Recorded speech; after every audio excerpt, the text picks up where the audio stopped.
Hello and welcome to the topic what is research methodology? Methodology of research. Methodology is the justification for using a particular research method. It refers to more than a simple set of methods.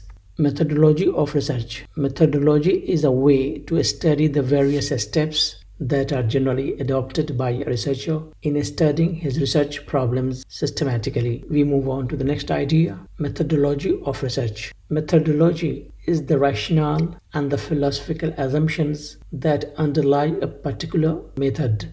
We move on to the next, methodology of research. In fact, research methodology is a systematic way to solve a problem. It is a science of studying how research is to be carried out.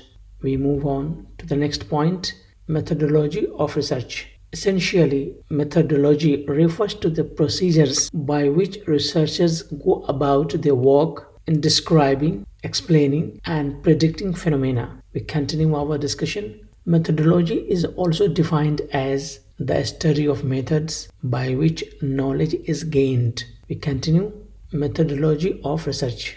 Its aim is to give the work plan of research. Methodology indicates the theoretical analysis of methods.